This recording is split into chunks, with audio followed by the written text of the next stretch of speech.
Okay, so how's it going, guys? Today I'm going to be doing something a little bit different. It's my first actual video that I'm filming, so I'm going to be tying one of my top competition nymphs. It is a hare's ear nymph with a little bit of UV, so hopefully I'll get some fish. Just check this thing's working. It's probably my top nymph at the moment, nearing the end of summer, for the small scale and large scale yellowfish we find around here. So really it's quite a simple pattern. It involves a bead. I tied in both in size 16 and 14.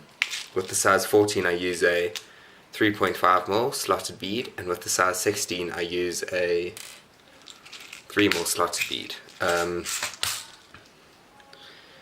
The hook that I'm using is a new grip jig hook. It's quite a nice little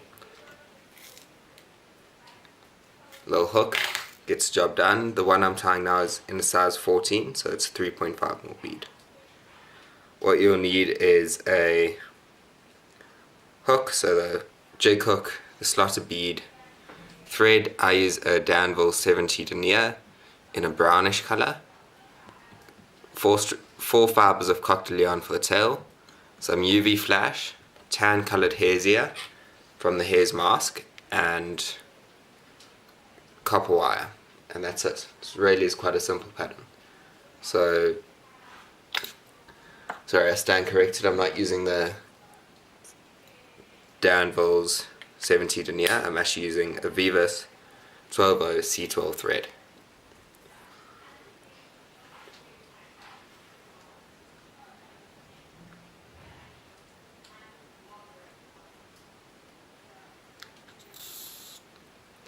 What I'm doing is I'm starting off by securing the bead on the hook,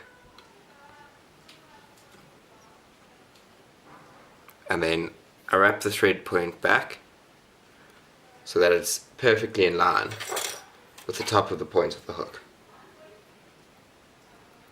Snip it off, give it another 3 wraps back.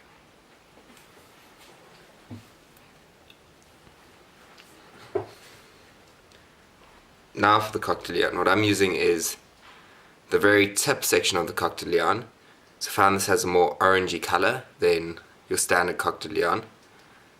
So simple, fold the feather up, select 4 nice fibres and just pull it down. Ensure your fibres are all the same length, and simply pinch wrap. Check tail length, okay, tail length is correct. Now wrap it perfectly on top of your hook. Okay, that tail length is slightly long, so I'm going to go back, pinch wrap again. That's a better tail length. The tail length you want to be slightly longer than one length of your hook shank. So now what I've done is I've wrapped in the fibres at the front, simply wrapping back, single wrap underneath. Pull up, position your fibres while pulling your thread down at a 45-degree angle. Wrap forward. Now take your standard crystal flash, nice UV. You can use regular flash as well, I just prefer the crystal flash.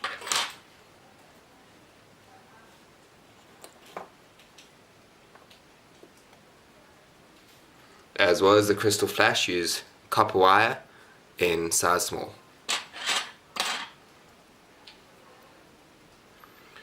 Place the crystal flash into the slot and secure.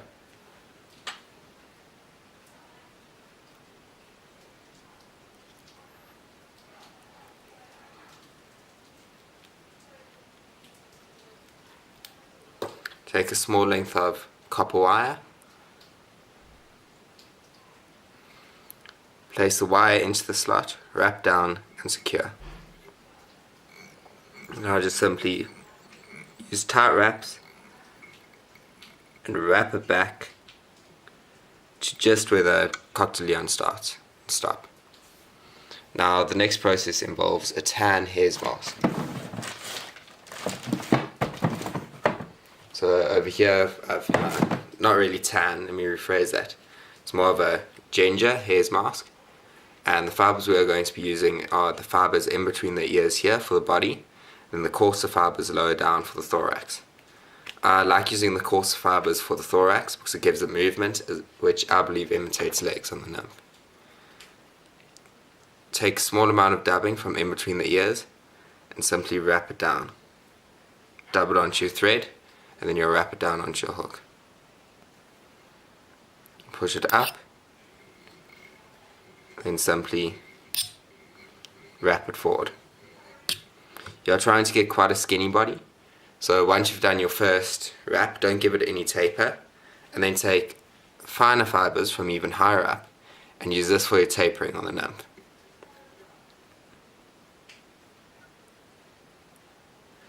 With this you can really dab it up nice and fine.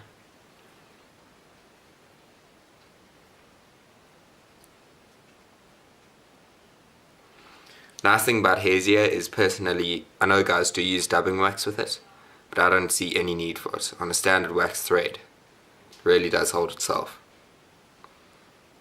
So now all I'm going to use is, with the rest of this hare's ear, I'm going to finish up my body, then I'm just going to, okay, that's too fat now, just going to taper my nymph. So I have too much dubbing on there, so I'm just going to pull a little bit of it off and continue with my wrapping. Okay, I don't like the tapering, so I'm going to add a tiny bit more dubbing.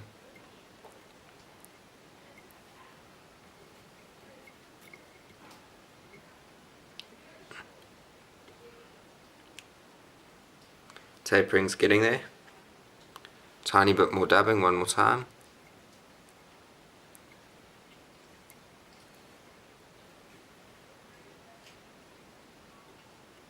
Okay. I feel like that's enough of a carrot taper.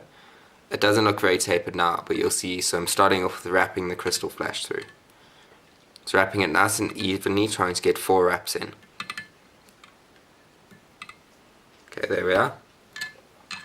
It's 4 wraps. You can now see the taper slightly more.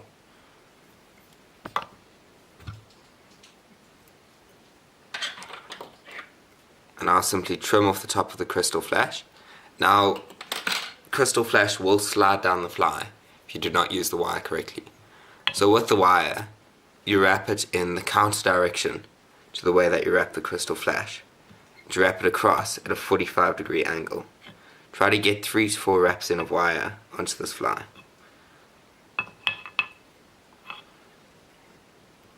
And there we are, that's the wire down. Do 3 wraps over the top, 2 wraps behind the base, then simply helicopter the wire off in order to break it. Now for the next part. For this we're going to use the hare's mask much lower down. We're just going to gently, not gently, but just pluck off a couple fibers and dub it. This fly doesn't need any split thread or anything. Just loosely dub it on and then just wrap it forward. You can really see the bugginess on this fly already starting to come out. Would like a tiny bit more on my thorax. So take out a few more fibers, pull away the loose stuff, lightly dab it, just wrap it forward. There we are. Now the last thing for this fly is simply a whip finish.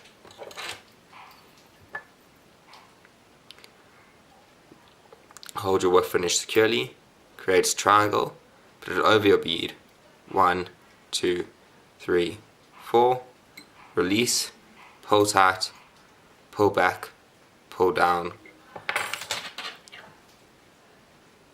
slide your scissors up the thread and snip off. And there we have a simple but effective competition nymph. I do see it is slightly bushy on this side, so I'm just going to work the fibers out a bit. There we are. Now we have a completed competition nymph. Thanks for watching guys, and I will be sure to upload some more videos soon.